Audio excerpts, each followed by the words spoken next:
headed out here to that persimmon tree I showed y'all a while back. We've had a couple of good frosts. I'm gonna see if the birds have left us any. We'll see what we can make out of them. The tree's still full, but the persimmons are really high. So I got this long stick and I'm hitting them, knocking some out. See if I can do it and hold the camera at the same time. Yep, there's some falling. And Maggie's watching them and picking them up for me. We got 3 so far. This is actually working better than I thought it would. You may wonder, Megan, why the heck are you working so hard to get these persimmons? Ow. Did one hit you? Yeah. Are you all right? It didn't hurt? Okay. But the reason I am working so hard to get these persimmons is because literally, y'all, this tree never has persimmons on it. If it does, it has like 5 and the birds get them before I do. So I'm gonna take advantage of it this year. We did cut one open, a few of them actually. It looks like there's a spoon in there, so we might ought to look out. Old folklore says if it's a spoon, it means you're gonna be digging yourself out of snow. So we'll see.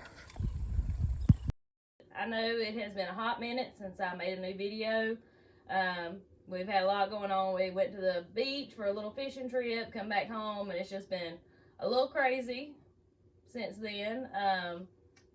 You know, just busy here at the house and with work and everything. So yeah, finally got a little time today, and went out. Y'all remember that persimmon tree I showed y'all a while back in my chicken video? So we had 2 good frosts. So today I'm going to show you my favorite thing to do with persimmons. And I've got them good and washed. I rinsed them off. Some of them had pieces of sticks on them. I tried to get that off. So what you're going to need now is your food meal. We're going to make persimmon pulp. So persimmon pulp can be, you can do this and then you can stop here and you can put it in freezer bags and it freezes well in the freezer. But today I'm going to use it in persimmon bread. So we're going to get these things in the food meal. I'm just going to do a few at a time. And this will be a great treat for the chickens when I get done. Alright, let's set those out of the way so y'all can see. Y'all know this is the same thing I do with my tomatoes. And it'll start coming out eventually. So this is one of the kids' favorite parts of doing anything. Like, they love to help me make tomato juice and all that. They love the squishing process. So Maggie's helping me squish these.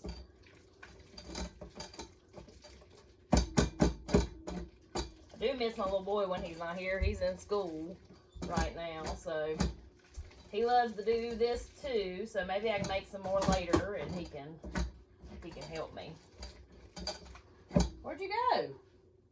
You leave me? Well, my helper has left, but we're getting a lot of good pulp out of this. We don't want any skin in there. That's another reason I do it this way. I don't know about like the big persimmons, like those trees you can buy and plant.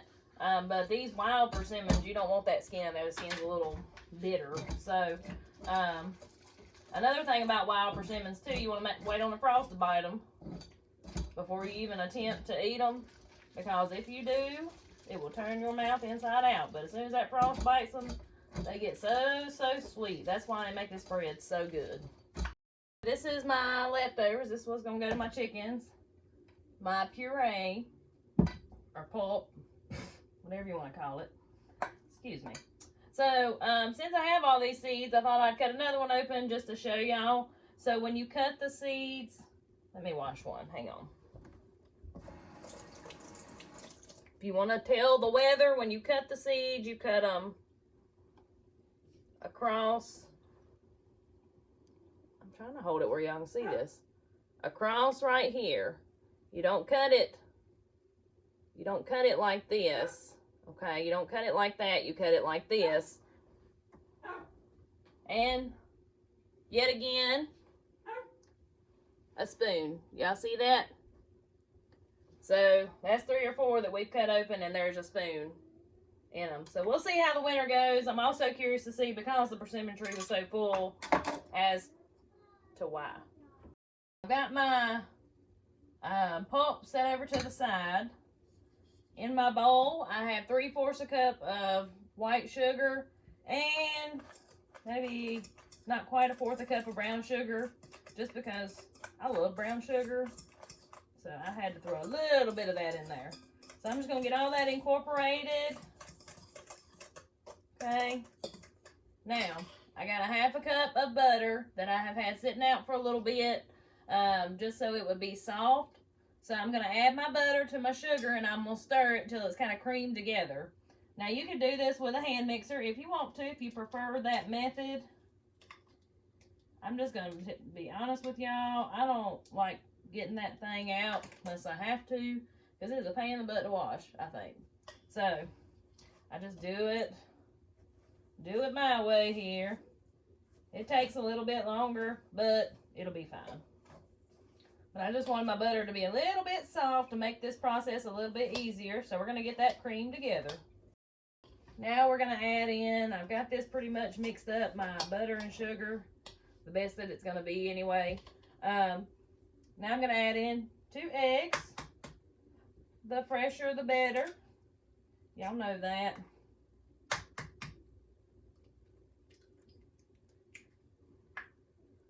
I want to see if y'all can see. Look at those pretty dark eggs in there. That's why I love fresh eggs. It makes such a more rich flavor. So, all right, we're going to beat in the eggs.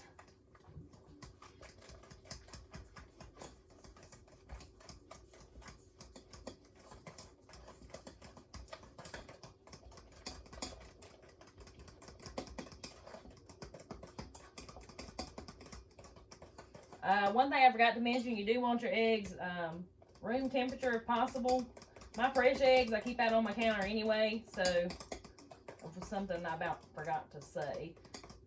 Fun fact, if you didn't know, fresh eggs, if they're not washed, will keep on your counter for about a month, not a little longer. But the key is not washed. Grocery store eggs will not do that, so don't do that with those. But fresh eggs, yep, counter for a month. Doesn't hurt a thing. Alright. I got 1 1/4 cups of self-rising flour.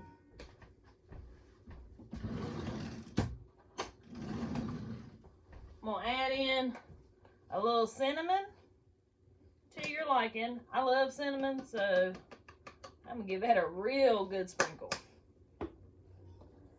And I'm going to put a couple little cloves in there. These are whole cloves, but it'll still give it the flavor.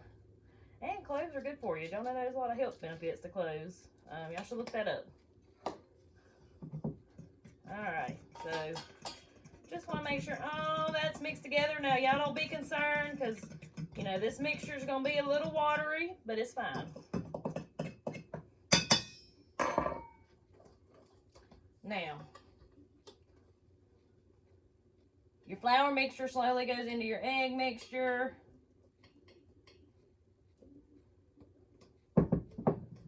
I'd like to mix a little bit at a time and just slowly keep adding. So let's get all that mixed in. All right.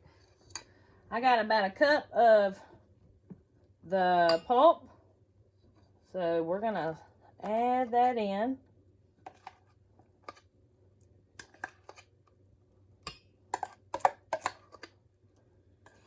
Lord, y'all, this bread is going to be so sweet and yummy.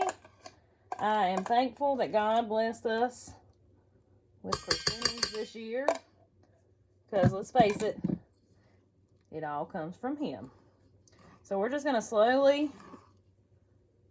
fold that in till it's decently mixed in there.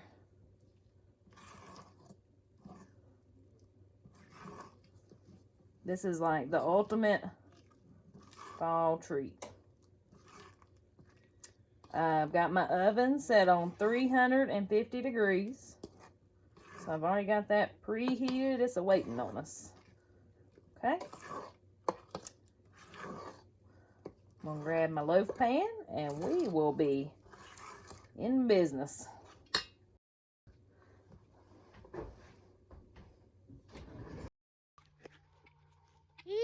Chickies. Look, can you tell they're spoiled? I got y'all something.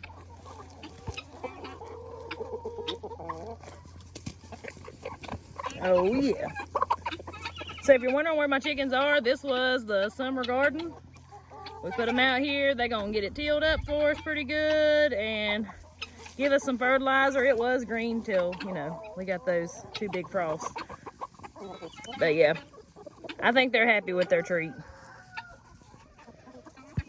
Alright y'all, before I start this next little segment of the video, I want to go ahead and apologize. I recorded a whole section of me putting my batter in the pan, and of course I did not hit the record button. Y'all ain't never done nothing like that though, have you?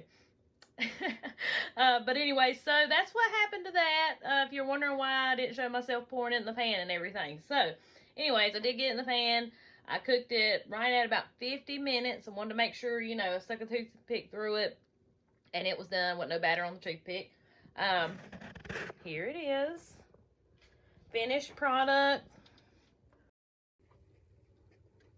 See there? It's brown and crispy. It's real soft, super sweet. So I'm gonna try a bite real quick. Here we go.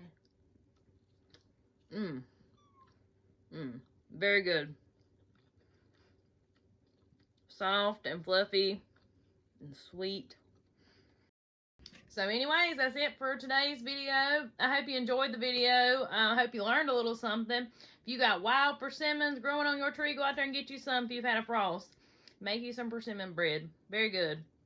And I also hear it makes great jam. I've never done that before. The tree still got a ton on it. I may go try to do that too. I hadn't decided yet. But anyways, if you hadn't subscribed to the channel and you like this kind of stuff, you know, hit that subscribe button, little bell if you want to know when I put a new video out.